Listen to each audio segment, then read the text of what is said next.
ప్రైజ్లాడ్.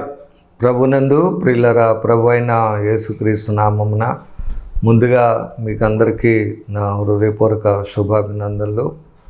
మరి దేవుడు తన కృపలో మనల్ని అందరినీ కూడా ఎంతగానో కాచి కాపాడి మరలా ఈ యొక్క రక్షణ దుర్గం అనే టీవీ కార్యక్రమం ద్వారా దేవుని యొక్క వాక్యాన్ని మీకు అందించే కృపను దేవుడిచ్చిన దాన్ని బట్టి దేవునికి వందనాలు చెల్లిస్తున్నాను. అలాగే మీరు వాక్యం వింటూ బలపడుతూ ఈ ఎంతగానో ప్రోత్సహిస్తున్న మీకు కూడా, ప్రార్థిస్తున్న సహకరిస్తున్న మీకు కూడా ప్రభు పేరట వందనాలు చెల్లిస్తున్నాను. అలాగే ఇంకనూ ఈ యొక్క కార్యక్రమాలు దేవుడు ఆశీర్వాదకరంగా, దేవునికి మహిమకరంగా, అనేకులకు మేలుకరంగా ఈ కార్యక్రమాలు జరిగించేటట్లు మీరు అందరూ ఈ టీవీ పరిచర్యల కొరకు ప్రార్థన చేయాలని ప్రభు పేరట ముందుగా ఈ మాటలు మీకు తెలియజేస్తున్నాను.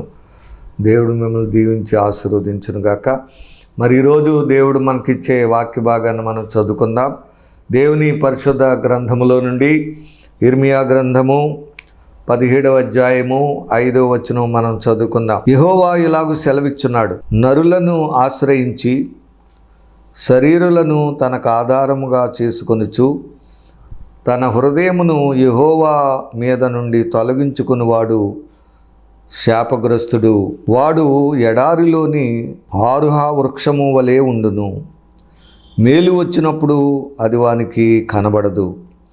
వాడు అడవిలో కాలిన నేలయందున్న నిర్జనమైన చవిటి భూమి యందును నివసించును. 7వ వచనం కూడా చంది, యెహోవాను నమ్ముకుని వాడు ధన్యుడు, యెహోవా వానికి ఆశ్రయముగా నుండును. వాడు జలముల యొద్ద నాటబడిన చెట్టు వలె ఉండును. అది కాలువల వారను దాని వేళ్ళు తన్నును.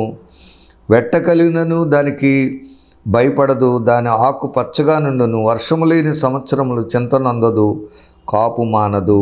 దేవుడి వచనాలు దీవించి ఆశీర్వదించును గాక. బిళ్ళరా, యెహోవా మీద నుండి మన యొక్క హృదయములను యెహోవా మీద నుండి తొలగించుకునివాడు శాపగ్రస్తుడని ఉంది. మానవుడు దేవుణ్ణి నమ్ముకోక మనుషుల్ని నమ్ముకుంటున్నాడు, మనుషుల మీదే ఆధారపడుతున్నాడు. తనకు ఆధారము చేసుకొని నరులను ఆశ్రయించి శరీరులను తనకు ఆధారముగా చేసుకొనుచు, సరండి, నరులను నమ్ముకుంటూ ఆశ్రయిస్తున్నాడు. వాళ్ళే నాకు ఆధారం అనుకుంటున్నాడు. కానీ సృష్టికర్త అయిన దేవుని మీద దేవుడు ఉన్నాడు అని నమ్మి ఆయన్ని ఆశ్రయించడం, ఆయన్ని వేడుకోవటం చేయట్లేదు. అందువల్ల శాపగ్రస్తుడు అని ఉంది. తన హృదయమును యెహోవా మీద నుండి తొలగించుకుని వాడు శాపగ్రస్తుడు. అంటే యెహోవా మీద ఆనుకొని ఆయన యందు విశ్వసించి నమ్ముకొని ఆయన సహాయం కొరకు వేడుకునేవారు ఆశీర్వదించబడతారు. అలాగా ఆయన్ని మనసు కూడా నమ్ముకున్న వాళ్ళు కూడా ఇక ఆయన మీద నుండి హృదయాన్ని మళ్లించుకున్నట్లయితే వారు కూడా శాపగ్రస్తులే అని అంటున్నాడు. ఇక అన్యజనులు అయితే ఇంకా చెప్పక్కర్లేదు. ఇంకా వారు ఎలాగా దేవుణ్ణి నమ్మేవారుగా ఆశ్రయించేవారుగా ఉండరు. మనుషులే నమ్ముకుంటారు, వాళ్ళని ఆశ్రయిస్తారు, వాళ్ళే నాకు దిక్కు అంటారు, వాళ్ళే నాకు ఆధారం అన్నట్లుగా వాళ్ళు మనసు ఆ విధంగా ఉంటుంది. కానీ దైవికంగా దేవుని మీదకి వాళ్ళకు ఉండదు. కానీ ఇక్కడ ఇశ్రాయేలు ప్రజలే అలాగా నరులను ఆశ్రయించి శరీరులు తనకు ఆధారంగా చేసుకుని ఉన్నారంటే మరి దేవుడు అంటున్నాడు మీరు శాపగ్రస్తులు అంటున్నాడు. వారు ఎలాగుంటారంటే అరుహా వృక్షము వలెనుందురు. మేలు వచ్చినప్పుడు అది వారికి కనబడదు. ఇంకెలా ఉంటారంటే వాడు అడవిలో కాలిన నేల యందు నిర్జనమైన చవిటి భూమి యందు నివసించును. అంటే పనికిరాని వారుగా ఉంటారు. అవసరానికి వారికి సహాయం ఉండదు. నరులు నమ్ముకున్న వారు లేక వారిని ఆశ్రయించే వారికి ఈ చెట్లు ఎలాగైతే అవసరానికి ఉపయోగపడవో, అలాగే కాలిపోయిన నేల నిర్జనమైనటువంటి చవిటి భూమి అయితే ఎలాగైతే పనికిరాదో ఉపయోగపడదో, అలాగే వారికి ఏ విధమైన ఉపయోగం లేనివారుగా, సహాయం లేనివారుగా, ఆదరణ లేనివారుగా ఉంటారని ఇక్కడ దేవుడు సెలవిస్తున్నాడు. అదే దాన్ని ఏమన్నారంటే శాపగ్రస్తుడు అని ఉన్నాడు. మానవుడు దేవుణ్ణి విడిచిపెట్టడం వల్ల, దేవునికి విరోధంగా పాపం చేయటం వల్ల, మానవుడు దేవునికి విరుద్ధంగా చెడిపోవడం వల్ల, ఆయన యందలి విశ్వాసం నుండి తొలగిపోవడం వల్ల ఏమయ్యాడంటే పాపము చేశాడు, దానివల్ల శాపానికి గురి తెచ్చుకున్నట్లు మనం చూస్తున్నాం. ఓల్డ్ టెస్టిమెంట్లో అనేక సార్లు శాపగ్రస్తమైనవి అని, ఎవరెవరు శాపగ్రస్తులు అనేది చాలా ఉంటుంది. ముఖ్యంగా ఆదికాండంలో మనం చూస్తే ఆదామవ్వలు వారు తినవద్దన్న పండు తిని మరి పాపాన్ని, దానివల్ల వచ్చే శాపాన్ని పొందుకున్నట్లుగా మనం చూస్తున్నాం. శపించబడిన వారిగా ఉన్నారు. సర్పము శపించబడింది, స్త్రీ మరి గర్భవేదన ఎక్కువ చేయబడింది, అలాగే భూమి శపించబడింది, ముళ్ళ తొప్పులు గచ్చబొదలు పనికిరాని శపించబడిందంటే పనికిరాని వారిగా అయిపోయారు అన్నమాట. అలాగే ఆదాము కూడా దినములన్నీ కష్టపడి చెమటూర్చి నువ్వు బ్రతుకుతావు, నీ మన్నులో నుంచే తీయబడ్డా మళ్ళీ మన్ను అయిపోతావు. సరే, ఆయుస్సు కూడా ఇదైపోయింది. మరి దేవుడు ఒకవేళ దీర్ఘాయుస్సునిచ్చి ఎన్నో సంవత్సరాలు జీవితకాలము జీవించాలని కోరాడేమో మానవుని. కానీ మానవుడు దేవుణ్ణి విసర్జించడం వల్ల, దేవుడు వద్దన్నది తినడం వల్ల ఏంటి, లేక దేవుణ్ణి విశ్వసించడుకోకుండా మరి ఈ దేవుని నుండి తొలగిపోయినటువంటి మాట వినకుండా, ఆయన లోబడకుండా విరుద్ధం అయిపోయిన వాళ్ళ పరిస్థితి ఏంటంటే వాళ్ళు శాపగ్రస్తులు అని ఉంటారు.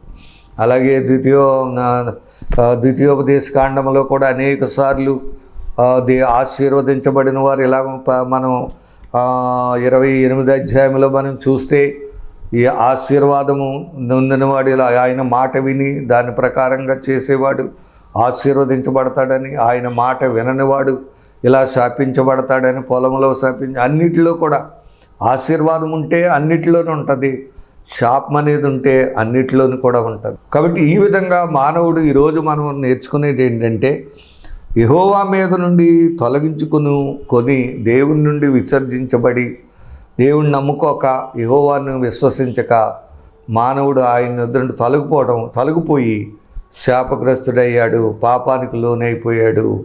దానివల్ల భయంకరమైన దుస్థితి అయిపోయింది. ఫలభరితమైన జీవితం లేనివాడుగా ఉన్నాడు, ఫలితం లేనివాడుగా ఉన్నాడు, సహాయం లేనివాడుగా ఉన్నాడు, ఏ విధమైన ఆదరణ లేనివాడుగా మానవుడు ఉన్నట్లుగా మనం చూస్తున్నాం. అలాగే ఆరోగ్యం కూడా లేనివాడుగా ఉన్నట్లుగా మనం గమనిస్తున్నాం.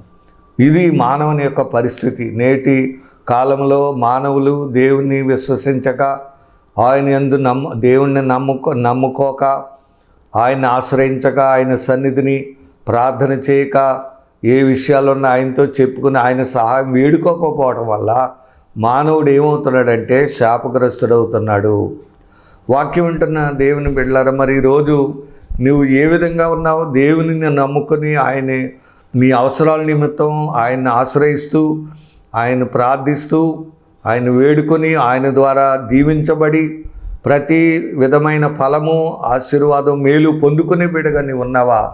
లేక ఆయన్ని విసర్జించి మరి ఏ విధమైన అవసరాల్లో సహాయం లేని బిడ్డగా, ఆదరణ లేని వాడుగా, మరి ఆ చెట్టు ఎలాగైతే ఆరుహా వృక్షము ఎలాగైతే ఉందో అలాగున్నామా?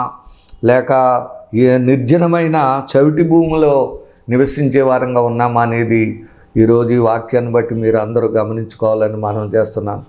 వీళ్ళరా, దేవుని నమ్ముకోవాలి, యెహోవాను ఆశ్రయించాలి, ఆయన యందు విశ్వసించాలి.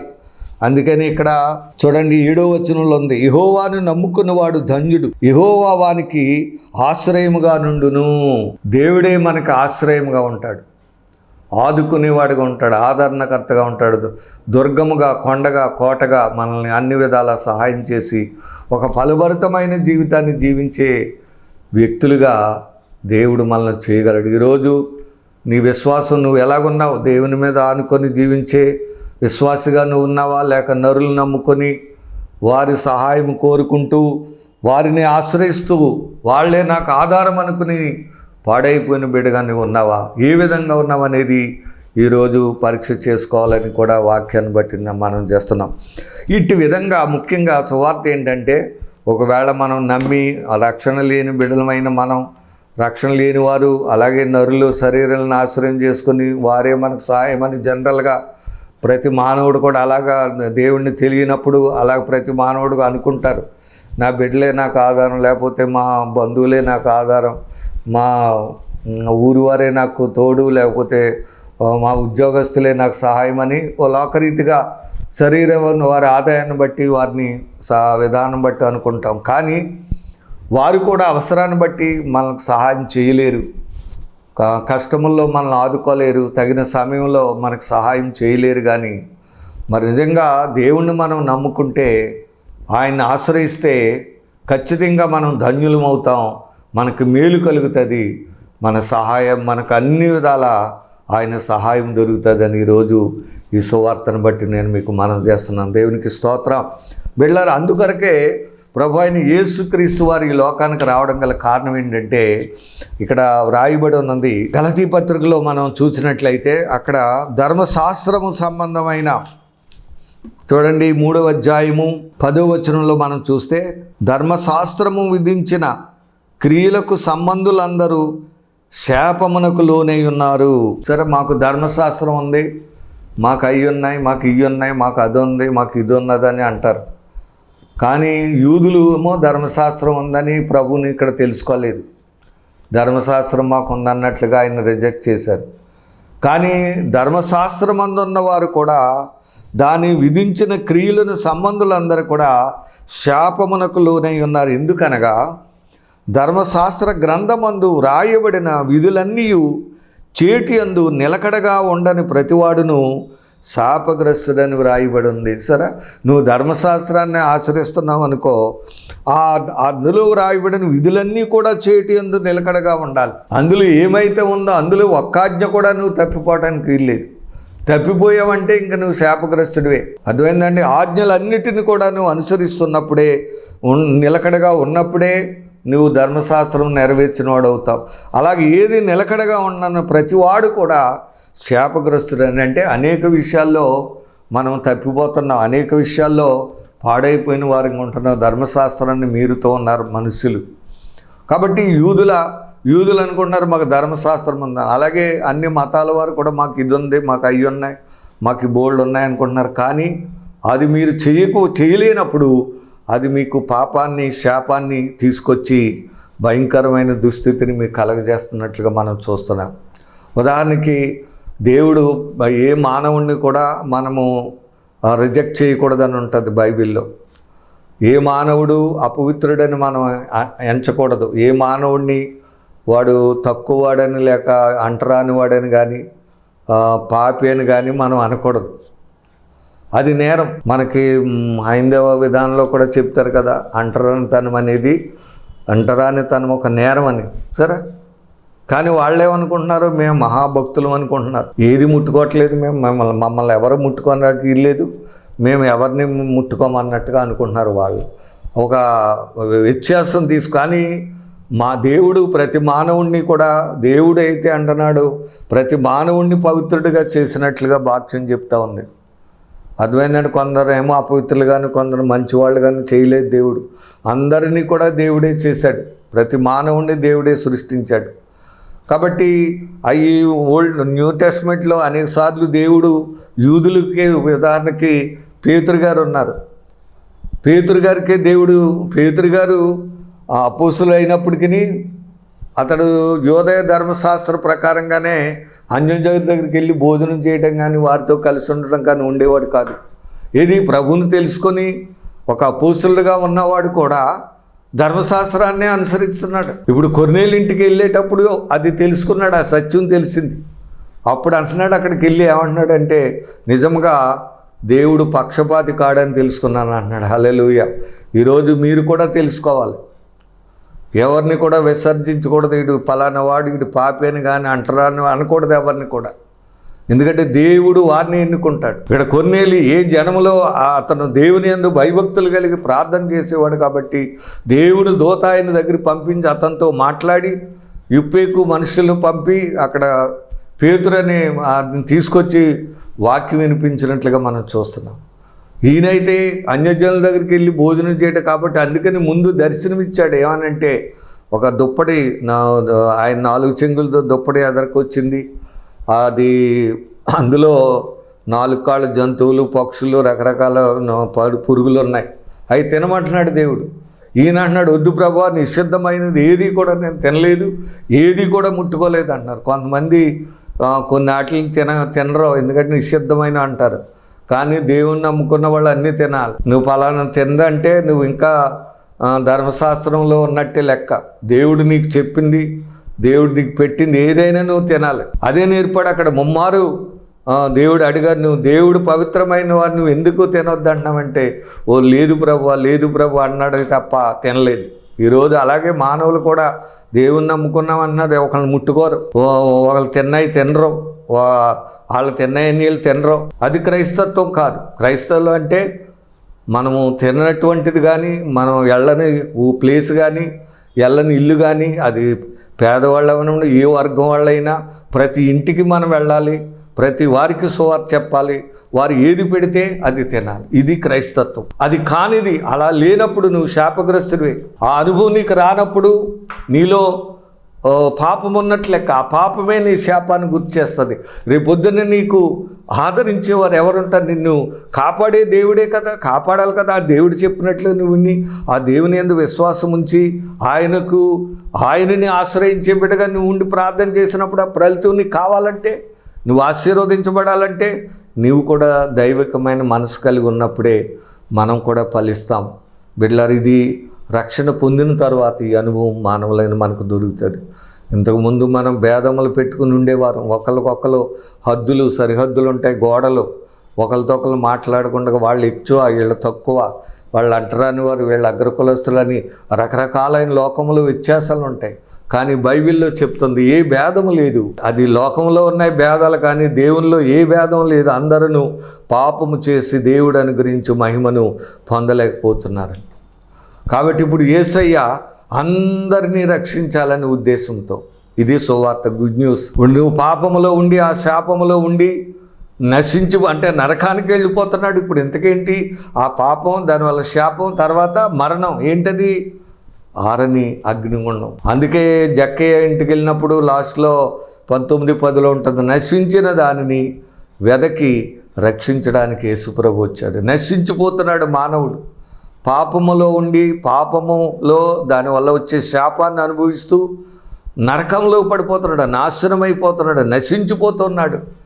బిడ్డలారా, మానవుడు పాపిగా ఉండి చనిపోతే నరకంలోకి వెళ్ళిపోతున్నాడు. ఇది సత్యం, మనం తెలుసుకోవాలి. దాని నుండి విడిపించి రక్షించి మనల్ని నీతిమంతులుగా చేసి ఆశీర్వదింపబడే బిడ్డలుగా ఉండి అబ్రహాము వలె పరలోకమునకు ఆరోహణమయ్యే బిడ్డలుగా మనల్ని చేయటానికి యేసు వచ్చాడు. హల్లెలూయా. బిడ్డలారా, మన శాపాన్ని, మన పాపాన్ని ఆయన సిలువలో భరించాడు. ఈరోజు ఇదే గుడ్ న్యూస్. నీవు నేను పాపిగా దానివల్ల వచ్చే శాపాన్ని పొంది నశించి అనగా నరకానికి పడిపోయేవారు, నరకానికి వెళ్ళిపోయేవారంగా, అగ్నిగుండంలో పడిపోయేవారంగా ఉండక్కర్లేదు. కానీ ఆ యేసును నీ కొరకు, నిన్ను విమోచించడం కొరకు, నిన్ను రక్షించడం కొరకు, ఆ పాప శాపముల నుండి విమోచించి నిన్ను ఆశీర్వదించి అబ్రహాముతో పాటు నిత్య జీవంలోనికి నిత్య చేయడానికే యేసు వచ్చాడు. ఆ యేసును మనం విశ్వసిస్తే మన శాపం, మన పాపం, దానివల్ల వచ్చే వ్యాధులు, ఆ బలహీనతల నుండి, ఆ లేని, ఆ ఆశీర్వాదం లేని జీవితాలన్నిటి నుండి విమోచించి మనల్ని ఆశీర్వదించడానికే యేసు లోకానికి వచ్చాడు. వెళ్ళారు. హల్లెలూయా.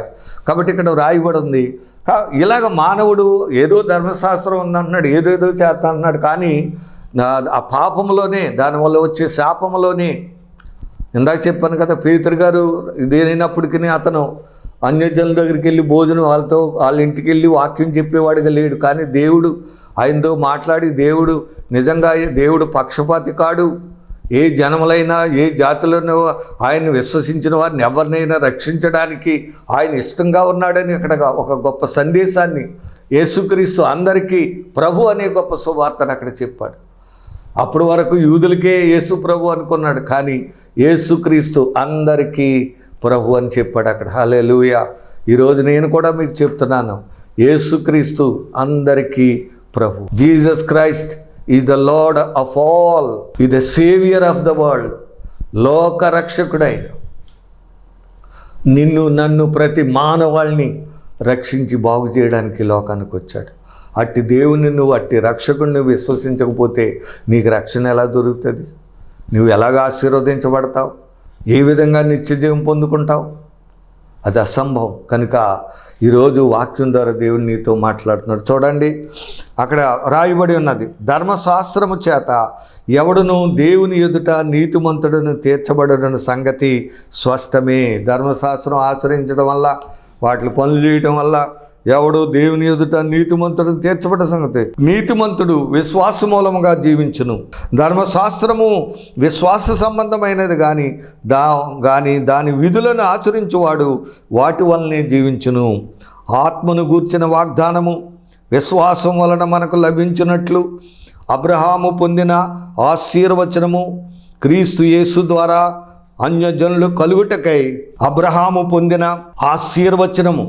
సరే, అబ్రహాముని దేవుడు పిలిచినప్పుడు ఏమని పిలిచాడు చెప్పిన, నేను నిన్ను ఆశీర్వదిస్తాను, నీవు నీ బంధువుల నుండి నీ ఇంటి నుండి నువ్వు నేను చూపించే దేశానికి వెళ్ళు, నేను నిన్ను ఆశీర్వదిస్తాను, నువ్వు ఆశీర్వాదకరంగా ఉంటావు, నువ్వు ఎవరైతే ఆశీర్వదిస్తారో వారిని ఆశీర్వదిస్తాను, నువ్వెవరైతే దూషిస్తారో వారిని శపిస్తానని దేవుడు అబ్రహామును పిలిచాడు బిడ్డలారు. ఇప్పుడు ఆ ఆశీర్వచనము మనకి దయచేయాలన్నాడు. ఇప్పుడు ఎవరి ద్వారా ఆశీర్వాదం మనకు వస్తుందంటే క్రీస్తు యేసు ద్వారా అన్యజనులు కలుగుటకై. అన్యజనులు అంటే మొత్తం లోకంలో ఉన్న యూదులకే కాదు, అన్యజనులు అందరికీ కలుగుటకై క్రీస్తు మన కోసము శాపమై సరే మనలను ధర్మశాస్త్రము యొక్క శాపము నుండి విమోచించెను. చూసారా, ఇప్పుడు యేసు ప్రభు వారు సిలువ వేయబడగల కారణం ఏంటంటే మనము ఆయన శాపగ్రస్తుడు కాదు, మన నిమిత్తము క్రీస్తు మన కోసము శాపమై. చూడండి, కింద ఫుట్నోట్లో శాపగ్రహి అయి అంటే శాపాన్ని మన పాపాన్ని అంతటిని కూడా సిలువలో భరించాడు అనమాట. సహించి మనలను ధర్మశాస్త్రము యొక్క శాపము నుండి విమోచించెను. ఇందును గూర్చి మ్రాను మీద వేలాడిన ప్రతివాడును శాపగ్రస్తుడని వ్రాయబడింది.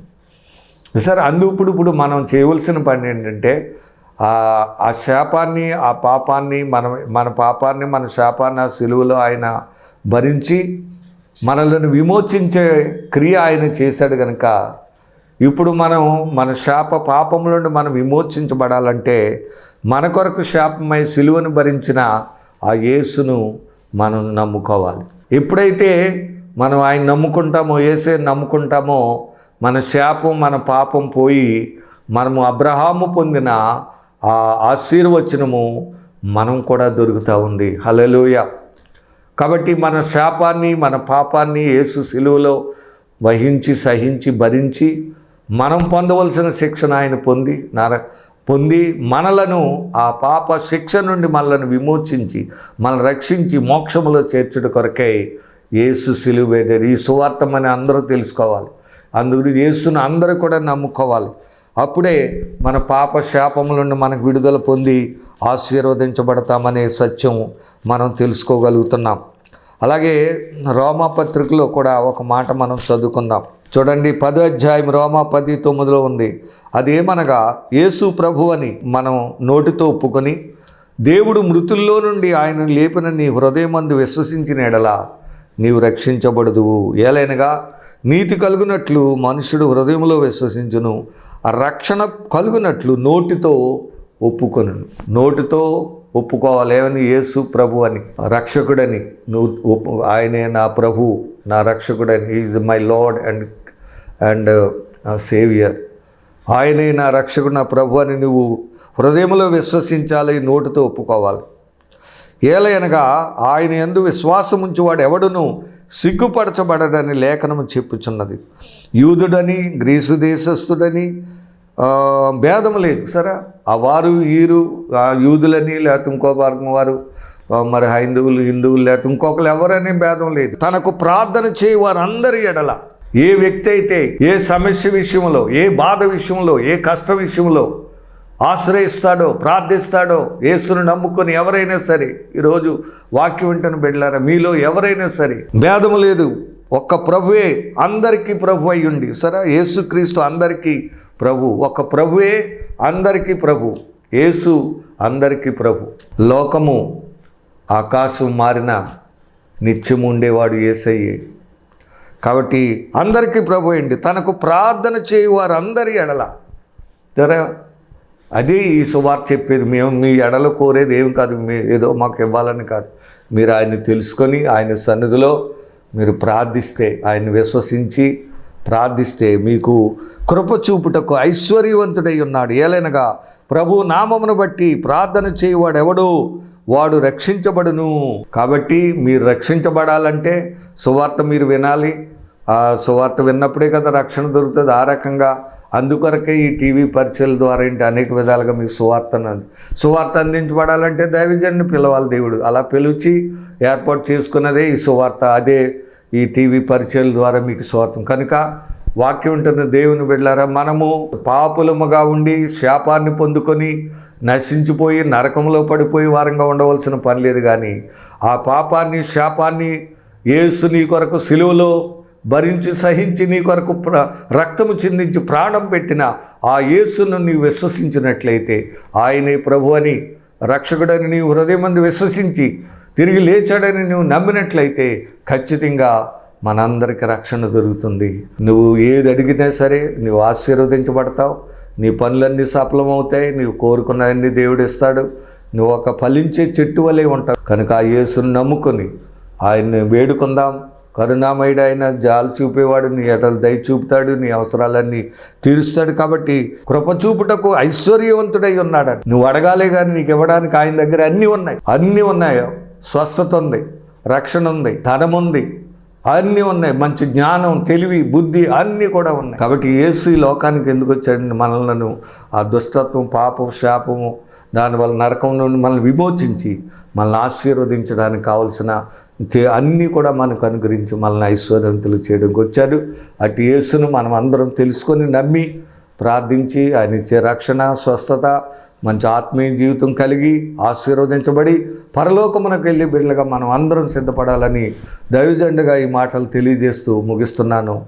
దేవుడి మాటలను దీవించి ఆశీర్వదించునుగాక. ఆమేన్.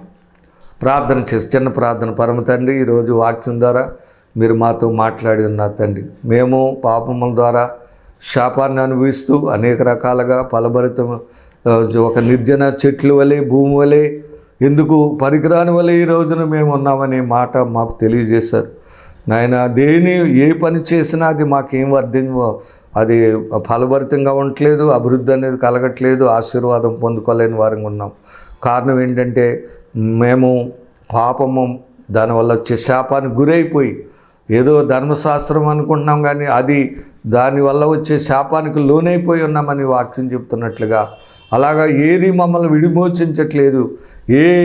ఏ విధంగా యూదులకేంటి, అన్యజనులకేంటి, ఏ జాతి వారికైనా ఎవరిని ఏది విమోచించట్లేదు. కానీ ఇదిగో నీవు లోకరక్షకుడుగా ప్రభువుగా ఈ లోకానికి వచ్చి మానవాళ్ళందరికీ సిలువ వేయబడి రక్తం చింది ప్రాణం పెట్టిన నీ ద్వారానే ఆ పాపం, శాపం పోయి దీవించబడి నరకము తప్పించబడి అబ్రహాము వలె ఆశీర్వదించబడి మోక్షానికి వెళ్తామని గొప్ప సత్యాన్ని ఈరోజు మాకు తెలియజేశారు. నీకు వందనాలు ప్రభు. వాక్యం వింటున్న ప్రతి బిడ్డను హృదయంలో ఇది ఫలించి ఎంతగానో వారు వర్ధిల్లుటకు సాయం చేయండి నాయన. నీకు ప్రార్థన చేసేవాడు దాని కృప చూపు ఐశ్వర్యవంతుడే అన్నావు కాబట్టి వారి నీ నామములో వారి ప్రతి అవసరత మీరు తీర్చండి. అనారోగ్యం అయితే ముట్టి బాగు చేయండి. ఆర్థిక స్థితి అయితే ఆ శాపాన్ని తొలగించి ఆశీర్వాదకరమైన ఆ ధనమును మీరు ఇవ్వండి. ఇలా ప్రతి సహాయం మీరు ఇచ్చి వీళ్ళందరినీ ఆశీర్వదించమని ఈ కార్యక్రమాలు ఇంకా అనేకలు మేలుకరంగా నీ మహిమకరంగా వాడుకొని మీరే మహిమ పొందమని ప్రార్థనకు ప్రతిఫలం దయచేయమని మా ప్రభువును రక్షకుడైన యేసు నామమును అడిగి వేడుకొనుచున్నాము తండ్రి. ఆమేన్. God bless you. దేవుడు మిమ్మల్ని దీవించును గాక. Thank you.